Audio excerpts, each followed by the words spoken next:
Good evening, folks. The name is Jason. I'm here with my special guest, Gavin. This is Canada ParkGolf Talks. I'm going to try to get a hole-in-one. Probably won't get it, and my form is bad. I am not a golfer, but that's why park golf exists, right? So let me try this here.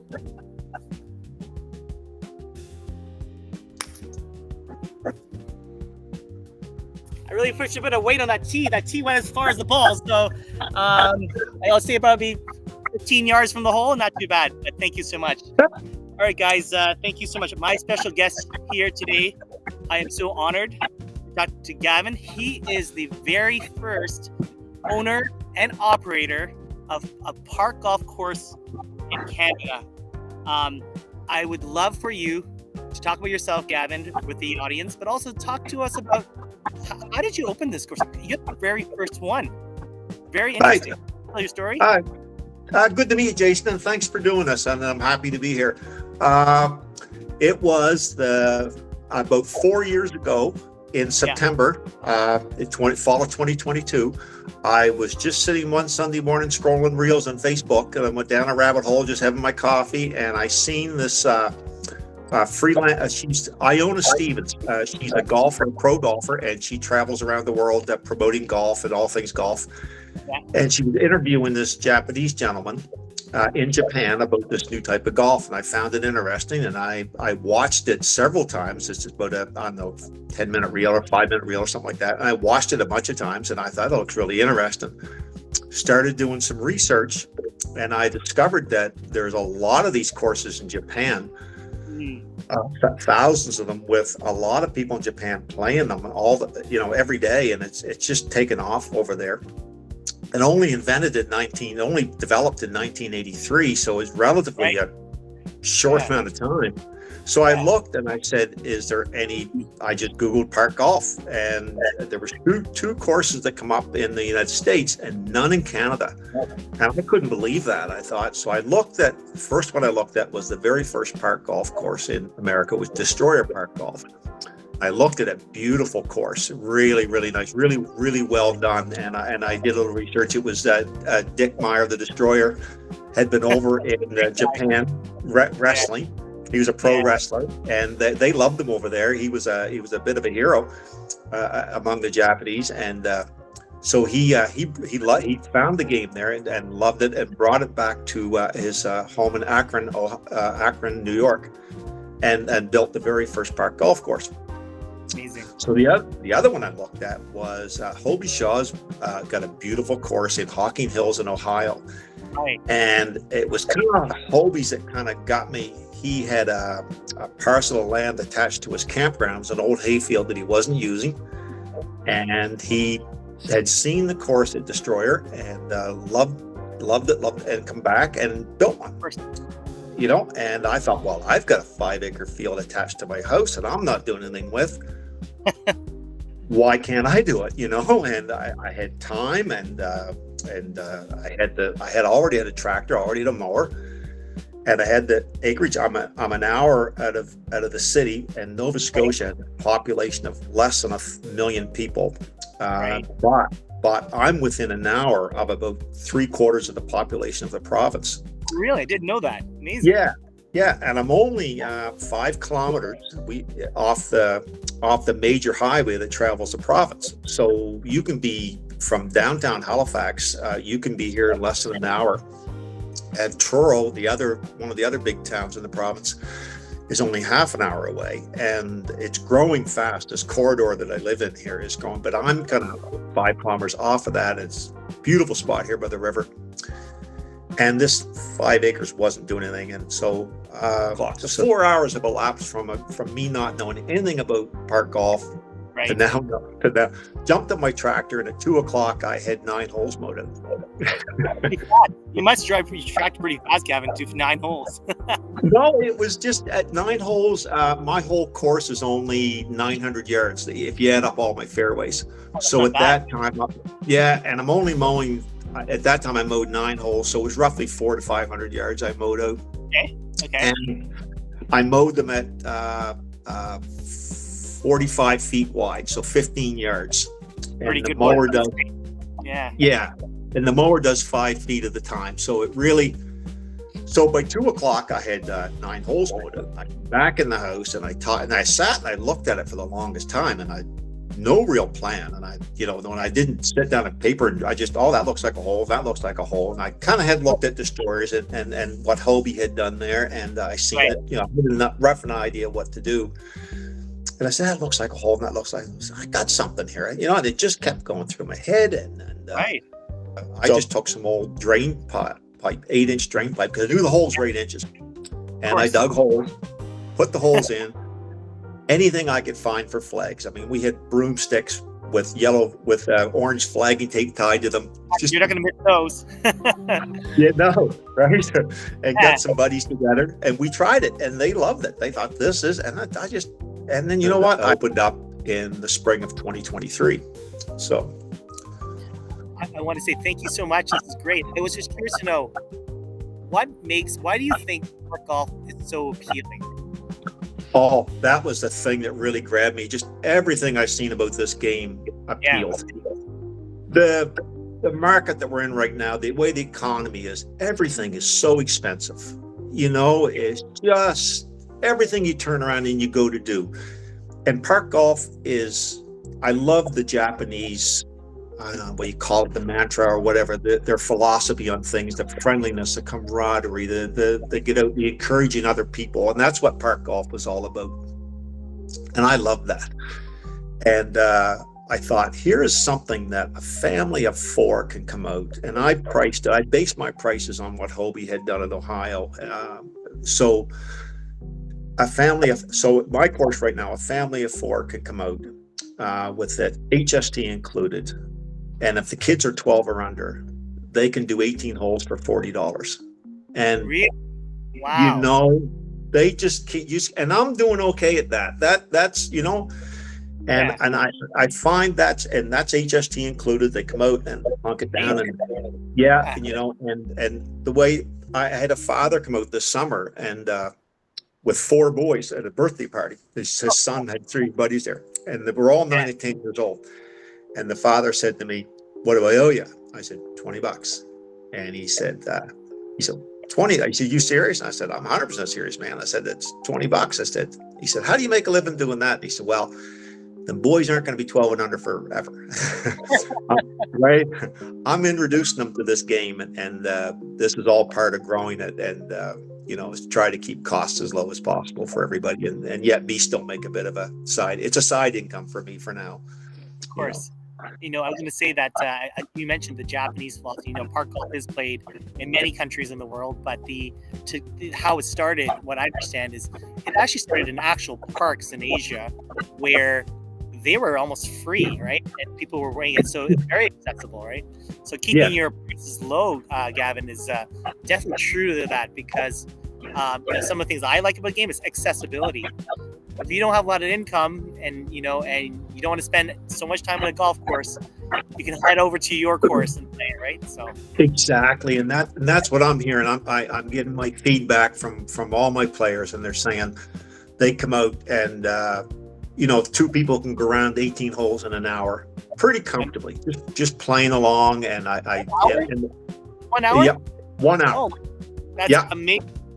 Well, they play faster than me. I played 18 holes in the U.S. and it took me an hour and a half. So but I mean that's it. But I've had 2 do it in less than that, and some people are an hour and a half. A couple, it just depends how many breaks they want to take. But if they're pressed for time and they keep it in the fairway, they can hammer around in about an hour. So hit it straight. My wife tells me you got to hit it straight.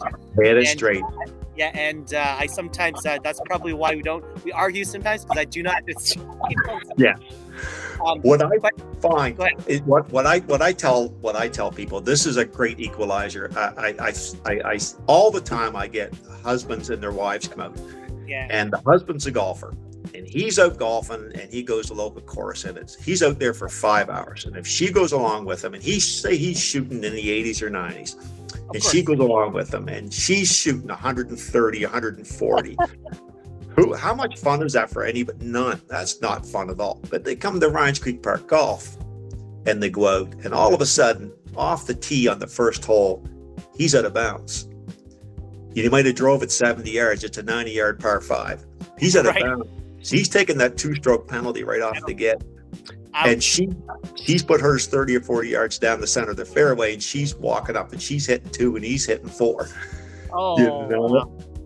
And the golfer soon learns that this is a game that you have fun, but you've got to. It's not mini golf. There's no windmills. You've got to keep it in the fairway, right? So that's a great segue, because I was going to ask you. I love your analogy of the great equalizer, right? Because traditional golf, right? I could drive 300 yards, but someone who's never played before, how can they join me? And I like that. But I was curious to know, who are you seeing come to your course, Gavin? What type of, you mentioned families, that's great. But how about demographics, like age and, just the other week I had a 3-year-old, and my latest members are in their 80s. My goodness. 3? Yeah. Can a 3 3-year-old? years old.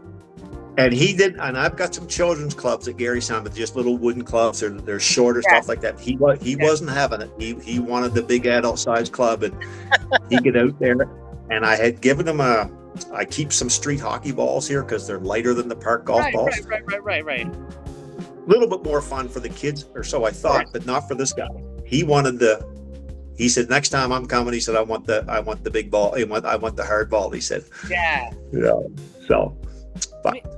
That's amazing. I love that. So you've got, looks like a full range. So it doesn't matter how old you are. Doesn't matter if you're a couple or a family or single, anybody can come out, right? So anybody, as long as you can swing a club, as long as you can walk 900 yards, you can play this game. And I have a seniors group come out of Halifax regularly, and these people are well into their 70s, and really, they're not all. I mean, they're they come out, but the couple that became members they're in their 80s. I mean, they walk regularly, and Nova Scotia's been at a drought this summer, and woodland travels is off limits right now for walking. Oh, I see. Because the forests are dry, but so they come here and they can get their walking in. They have to hit a little ball, mind you, but they like it, So I actually personally love hitting the ball because I have some motivation, hitting it there. It gives me that motivation to walk the extra couple yards and go get it. So it's great. Yeah. How do you see park golf growing in Canada in the next couple of years? Well, I think we're having a little explosion next year. I've been waiting for this. It took you to come along, and I think you're what this sport needs in Canada is someone to develop it. I'm great at the physical part of it, and I'll talk to anybody, but getting the word out, it's been difficult enough getting the word out about my little course. Right.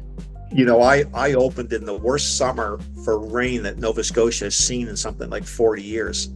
I opened up a sport that no one had heard about, and I'm trying to introduce it while I'm working full time, besides, but the first year was a struggle, but it was a good learner, and then last year, of course, I doubled my attendance over the first year. Wow. And this year I've already more than doubled that. So over last year. So that's thanks. Amazing. Yeah. And I was going to say, do you have any advice? 2 things. One is, if I were a Canadian, or I am a Canadian, but for other Canadians who want to do what you did, right? They have land attached to their farm, or they have some land somewhere in Canada. What sort of advice? What advice would you give them? Well, there's only really one thing that if I had to do again, if I had to start again, I might have delayed opening when I did. I might have taken this whole field and plowed it first. This was an old hay field, and I just went into it. It had been in use in 40 years. So frost heaves and, Yeah. It was rough. I've smoothed it out a lot, but if I'd have waited the year, if I'd have got somebody in and plowed the whole field, reseeded it, I would have all one type of grass. That's probably the biggest thing. I don't know if I would have done really anything different. I started it gradual, and I advise that. I don't go sinking $100,000 into this expecting some payback, because not for me. It didn't happen. You're weather related. You get a few weekends of rain, you know, and your season is July and August. Right. It drops off. Now I've got some feelers out to some of the high schools offering a school special. Right. But hoping that something's gonna, you know, that I can extend. But you know, I mean, I'm still getting a few people per day, and tomorrow will be busy. I did something I would say maybe. I did a drone shoot here. Oh, you did? Yeah, I had a guy come in. Yeah. And he was here for 4 hours, and he used his drone, his video, and his camera, and he did some video. And he edited it down to, I think, 2 minutes. And we did a launch on Facebook, and I did a pre-launch. I told people about it, asked all my friends on Facebook to like and share it, and then we launched it, and it's sitting now it's been on now for 3 weeks, and it's sitting now at 18,500 views. My goodness. Congratulations. Yeah. Amazing. Thank you. Yeah. And I bought the local radio station here. I think in Toronto, you guys have Q103. We have Q104 as a local rock station. Yeah. It's the right demographic of the people I'm trying to reach. I'm looking for that 25 to, you know, 55, 60 market, you know, and they were expensive, but they've paid off. So that's amazing. You know, you think about that's great. You've used social media, you've used drones, and you've used radio to get your word out. That's amazing. You know, one last question for Gavin, and thank you so much for your time for today. It's I know you have a tournament tomorrow as well, which we'll talk about in a second. But if I'm a Canadian and there's no courses around where I live, what province I live in, right? And I want to play the sport, right? What do you think I could do? Like, what do you think I should do? Like, to try to convince people or find a place to play? Like, do you have any advice for that? I think in Japan, there's a lot of these courses in public parks. So maybe present it to your local council. If there's a park in the area, maybe it's got an acre. You don't need, I've got 5 acres here, but I mean, this is considered a championship course. Yeah. But you don't need that. You could do it. You could tighten it right up. I mean, you could put 9 holes on an acre. Just, you know, they would run, you know, side by side, back and forth. But you could get creative with it, with like, you know, I noticed Hobie, some of his holes have got a couple of tree stumps that you hit between and things like that. Just, you know, I had a 71-yard par 5, which just barely meets the criteria for a park golf par 5. Yeah. It was just too easy.